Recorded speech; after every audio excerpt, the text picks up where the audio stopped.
Good day to everyone, and welcome back to another program of Coffee Break by Dr. Dharmasena. Today, we are going to discuss about the treatments of Parkinsonism. Diagnosis of Parkinsonism is mainly depending upon the clinical findings and exclusion criteria for other sinister causes which can cause tremor. For an example, we have to exclude benign essential tremor and normal pressure hydrocephalus, Wilson's disease, and drug-induced Parkinsonism, and various other conditions that can cause tremor. In this context, we will have to do all the investigations to exclude other conditions, and mainly we have to do the imagings and investigations to exclude the other conditions. Once the other conditions are excluded and once the clinical presentation is established as to say that this is Parkinsonism disease, then we have to try with Levodopa treatment. As far as the clinical presentation and symptoms are not disturbing with the day-to-day life, we should defer the treatments as much as possible. The diagnostic errors could be about 15 to 10%. So even a movement disorder expert diagnosed Parkinsonism, there could be a percentage of 10 to 15 of misdiagnosis. Therefore, we have to always analyze and verify that this is Parkinsonism that we are treating.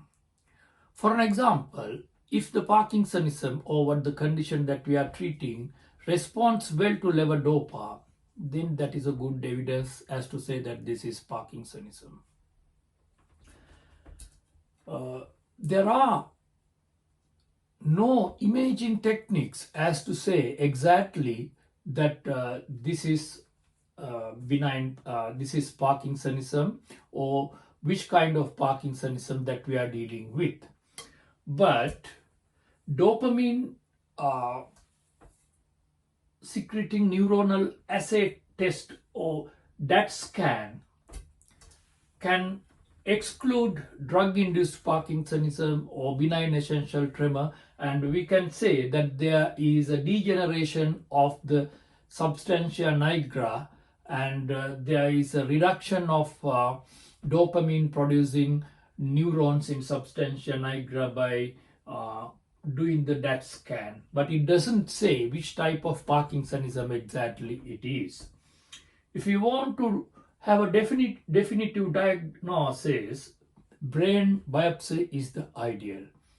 But that is not the ideal mode of diagnosis for the treatment of Parkinson's patients, because brain biopsy can be done when one's patient is dead and in the post-mortem. These are the images of a DAT scan.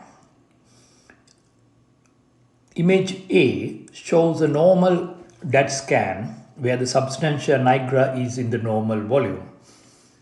In image B, you can see more than 50% reduction of the substantia nigra, and this is the stage where the Parkinsonism motor symptoms appear. As I explained in my previous lecture, part 1 in Parkinsonism, in Parkinsonism, the dopamine levels are going down and proportionally the acetylcholine levels are going up.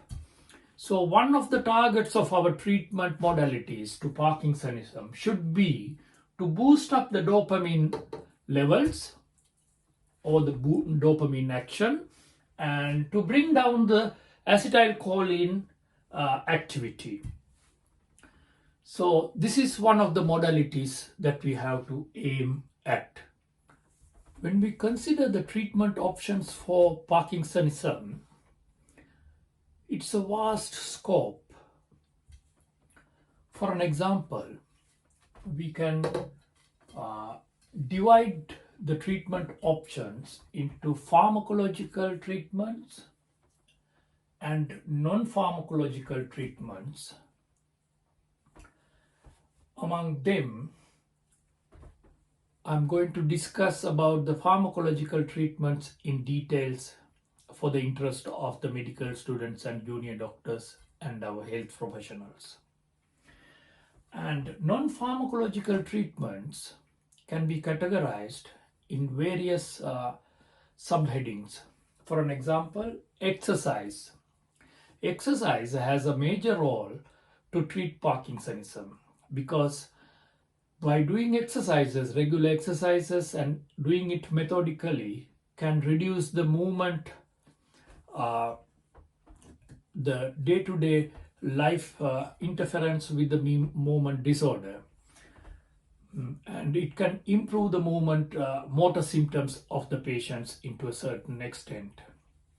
Among the exercises, even yoga and Tai Chi do have a role, but I'm not going to explain those things in details. If somebody is interested in,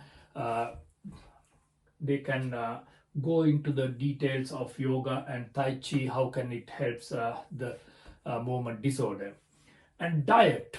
Diet is also very important because we know that especially the constipation related symptoms of Parkinsonism could be rather reduced with a proper diet.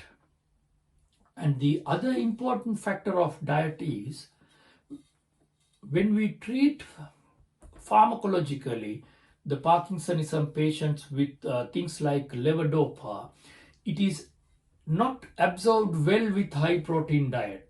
So that the patient should have a proper idea as to what type of diet that they have to take and what type of times and between what type of gap of meals that they have to keep in their medication therapy. So diet has a major role. And behavioral and psychotherapy.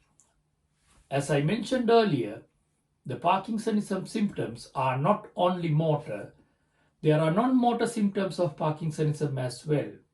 So behavioral and psychotherapy helps a lot for non-motor symptoms of Parkinsonism. And physiotherapy and occupational therapy helps in the same way as the exercises help. And with the advancement of the knowledge and technology of science, there are other optional treatments for Parkinsonism undergoing clinical trials and in experimental level.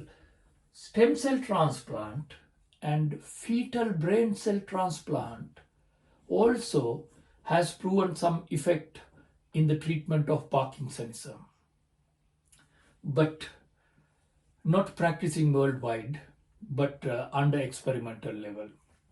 Surgical therapy, that is very much commonly practiced these days, that is the deep brain stimulation therapy. I'm going to explain it in a separate chapter in the same lecture today.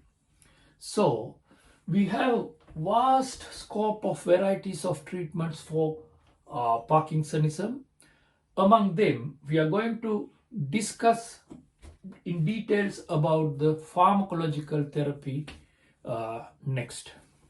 Even though I did not mention it in my categorization here, there is a place for speech therapy as well, because the monotonous speech of Parkinsonism could be helped with speech therapy. Let's see, in a normal person, under normal situation, how does dopamine secreted in the brain?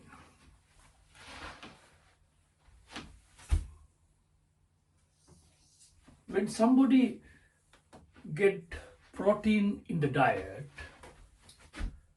the tyrosine which contains in that protein get absorbed in the gut. From the gut, it crosses the blood-brain barrier and go to the brain. Everybody knows that there is a barrier of blood and the brain. There are certain things which can cross the blood-brain barrier, and there are certain things that which can't cross blood-brain barrier. So tyrosine, when it is absorbed in the gut and when it comes to the blood circulation, it can cross the blood-brain barrier and go to the brain. In the brain, tyrosine is converted into DOPA by tyrosine hydroxylase.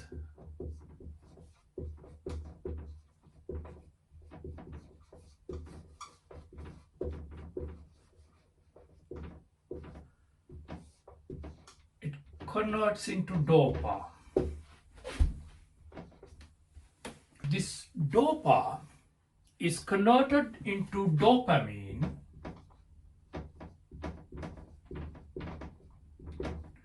by DOPA decarboxylase.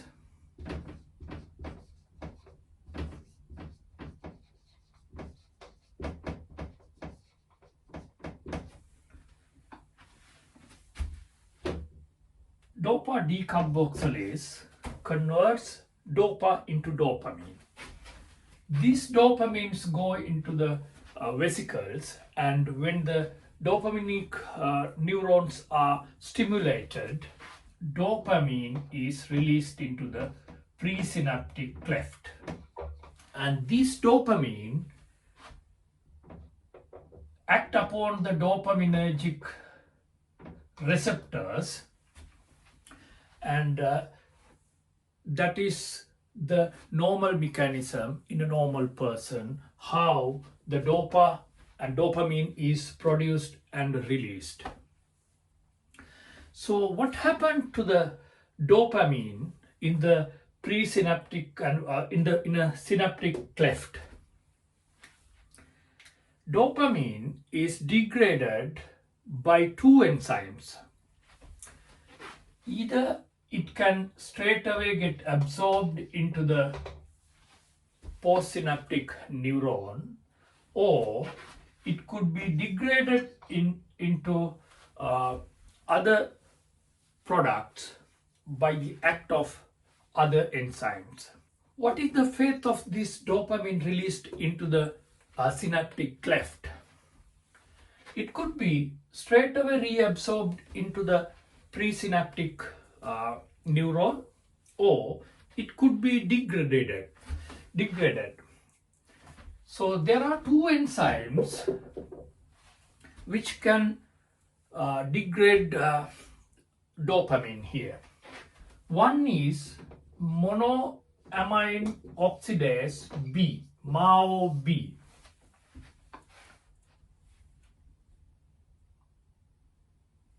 The other one is catechol or methyl transferase, COMT.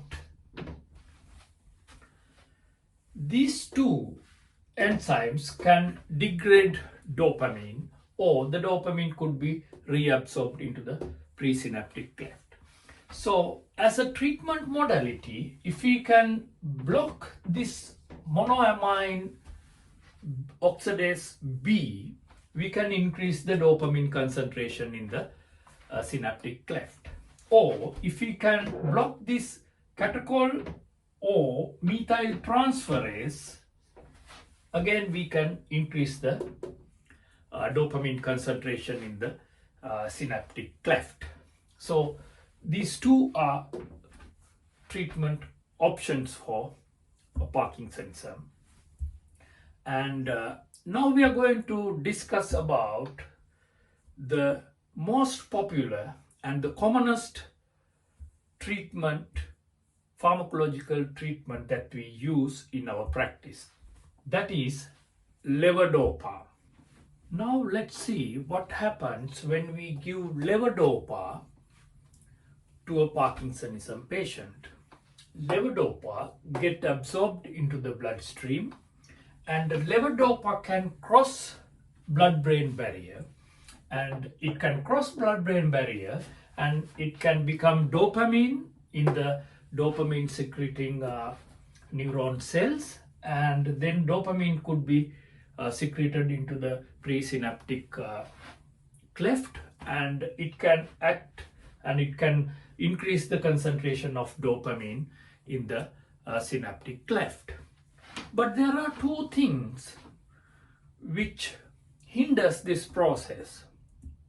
One, in the same way dopa decarboxylase in the presynaptic neuron, which converts dopa into dopamine, levodopa also degraded into dopamine in the periphery due to peripheral action of dopa decarboxylase.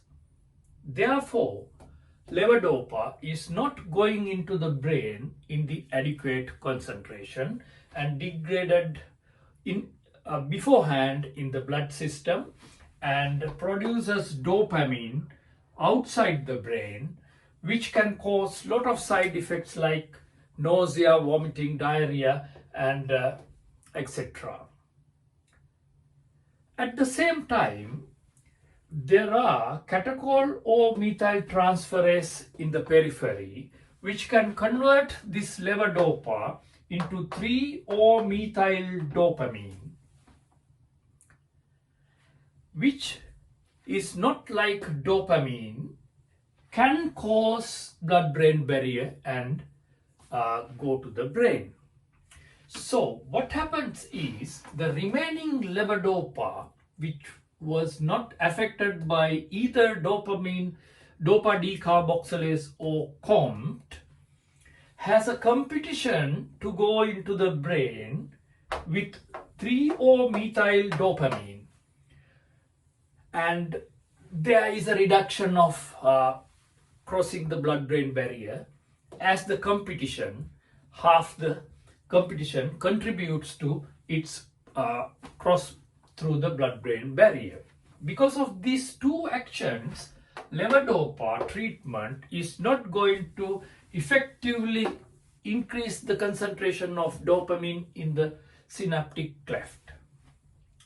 Therefore, we want to find out two ways to block this peripheral dopa decarboxylase and catechol or methyltransferase to get the levodopa in good concentration across the blood-brain barrier to the dopamine releasing neurons.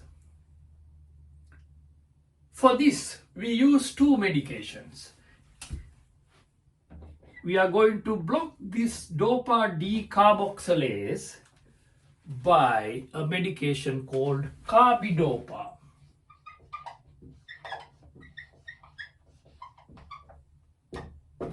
So when we give levodopa, if we give carbidopa at the same time, what happens is carbidopa blocks the action, peripheral action of dopa decarboxylase and the conversion into dopamine in the periphery. Thereby, it gives enough concentration to cross the blood-brain barrier. But dopa decarboxylase, even though carbidopa can block the dopa decarboxylase in the periphery, carbidopa cannot cross the blood-brain barrier. Therefore, carbidopa cannot block the action of dopa decarboxylase inside the brain. That's a positive thing. Therefore, it will act only in the periphery to stabilize the nature of levodopa, affecting dopa decarboxylase, blocking dopa decarboxylase, and giving the appropriate concentration to reach the blood-brain barrier. And the other enzyme is 3-O-methyl dopamine. The catechol or methyl transferase. So catechol or methyl transferase also degraded peripheral levodopa. For that, we use entacapone and tolcapone. Entacapone and tolcapone can block the action of catechol or methyl transferase. Thereby, it can hold the conversion of levodopa into 3-O-methyl dopamine in the periphery. Entacapone cannot act in the central nerve system, but it can act only in the periphery. But tolcapone can block peripheral catechol-O-methyl transferase and catechol-O-methyl transferase in the brain as well. So it can act in the periphery and in the central nerve system as well. Thereby, it can increase the concentration of dopamine. But the problem is, tolcapone is hepatotoxic and therefore its usage is bit limited. There is another culprit to be blocked, that is monoamine oxidase B inhibitor. Monoamine oxidase B acts centrally and convert dopamine and degrade dopamine. So if we can block monoamine oxidase, again we can increase the concentration of dopamine in the synaptic cleft. For this, we use selagelene,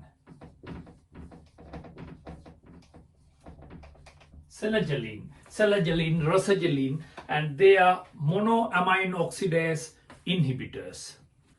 There is another trick that we can use to treat in Parkinsonism.